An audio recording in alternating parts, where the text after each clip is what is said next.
I'm not going to hold you long. I just need to talk about this movie, and I'll probably post this sometime on Monday because I just saw it Saturday. And I'm going to keep it very spoiler light. Like I said, this is just a quick review.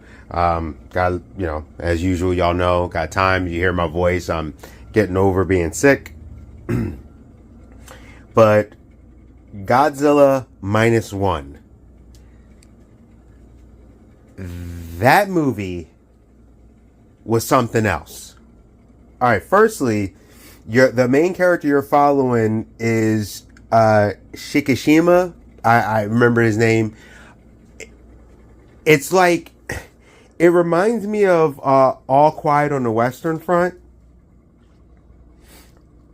and how that was handled, where you see like the end of the war, things like that, which you already knew if you know anything about this movie, because it's supposed to take place in the past, prior to the first Godzilla. You follow him through what it is. There's a special reason of what type of person he is and the type of PTSD that he is dealing with, which is a little different than your average. And I thought they handled that beautifully. And it was cool in a way because you get to see it from a different thing. There's like, it's a multi-layered version, like Survivor's Guilt, all that stuff, right? And then there's the character that he ends up being around with, Oshi, who is also a great character. And there's like other characters there too. I know one guy was like the captain. I don't remember his name is. There was Sumiko, who they had one thing and then it kind of became another. She was like a neighbor that was dealing with the aftermath of the war. If you know, it's World War II. Trying to remember if I remember anyone else. I remember there was Takibana, who was kind of like cool with him. He was like the other shipmate. Like there's like no, Takibana is not a shipmate. He like is a mechanic, and he becomes important later too. And there's like multiple characters. There's like Saito, like I think was the big brain guy. There's like a few characters in there. But you notice how I'm rattling off the characters off of memory? If I think hard enough, there's probably more, because they were that important. I'm telling you now, for all the people who complain about Godzilla and the human stuff, this might be one of, if not the best depiction of humans in a Godzilla movie. Like, I actually cared about the humans. And I'm usually a person that's like, the humans are whatever. As long as you're there to get me to the big giant monster fight, I'm down. But in this particular instance, I really got invested in the humans and what they were dealing with and how they were doing stuff. And Godzilla is what Godzilla is supposed to be in this, is a looming threat. You get to see certain things, and technically this is like kind of a prequel. And it was very cool. Like, you get to see Godzilla in the early stages. Also, how, once again, it seems like every version, they always find an awesome way to have Godzilla do the atomic breath. And this one is different from the others. And it's like, how do you guys keep thinking of these new ways to do Godzilla's atomic breath? It's crazy. I loved Godzilla's look. We're back down to Godzilla being like the 100-footer kind of thing. What Godzilla does, how they have to handle Godzilla, why Godzilla was so hardcore to fight, and it was like just cool. Like, when you would see stuff with Godzilla was like a freaking shark or a dog. It was like, oh, you want to do something? Now I got my attention on you. Oh, you want some? Yeah, but even just the littlest things. This was like Godzilla in rare form of, I do not care, I do not like you, and I'm gonna slap you around a little bit, and I'll be back later. They even had a great explanation to why Japan couldn't get back up, because when you watch Godzilla movies, especially the originals, a lot of times no one else was coming in until way later. Not the Soviets, not the Germans, not the Americans, not the stuff. Well, this actually gives you an explanation as to why. which I thought was a very nice touch. All in all, if you are a Godzilla fan, you're going to like this movie. If you're a history buff, you're probably going to like this movie. Like, it took Godzilla back down to basics, but literally, like I said, when it comes to humans in certain aspects, I have a level of I don't care. Oh, sorry, dropped my salad.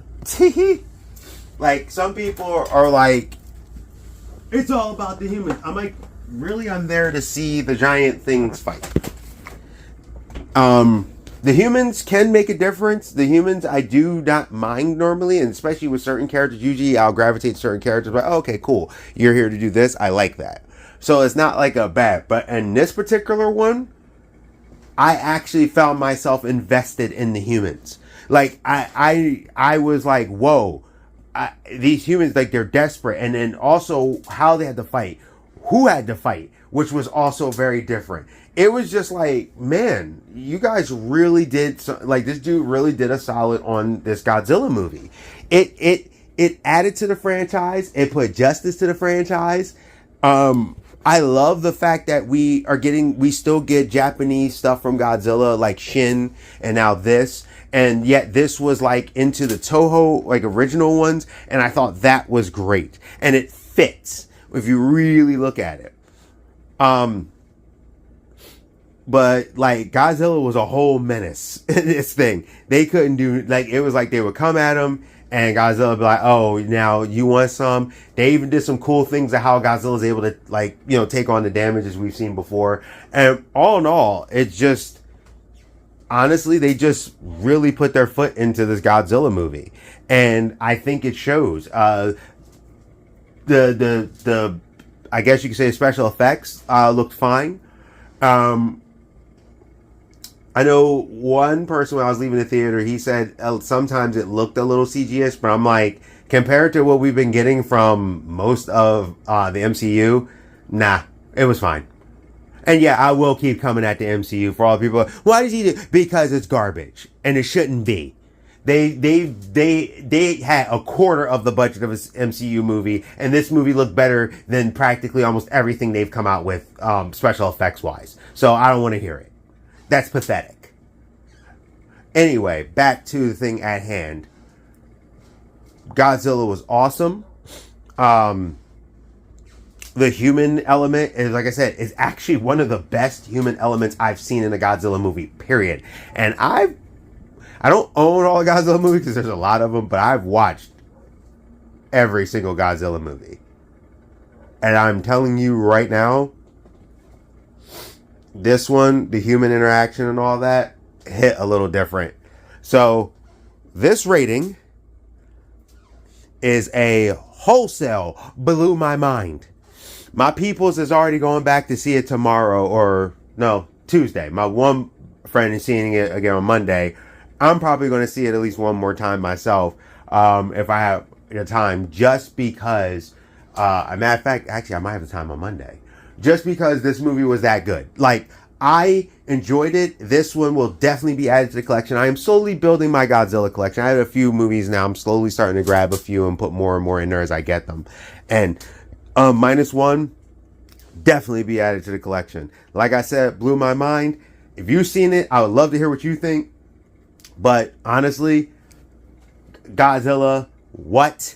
We got Godzilla and the Godzilla and King Kong versus the Justice League from Legendary. We got this excellent movie, just like last time we got Shin, which was a overall great movie, even though it's also the meeting movie. If I ever review it, I'll tell you, I'll go more in depth about that. And then we're getting, and I just saw a trailer to Godzilla X Kong: The New Empire, which I need to talk about that trailer, but I'll do that in another video. Geek Protagonist, you stay safe, you stay healthy, you stay real. Tell me what you think. If you haven't seen Godzilla and you are a Godzilla fan, you need to make the time to see Godzilla, because it's one of the only things we can depend on that's still actually good and just trying to tell you a good story. See ya.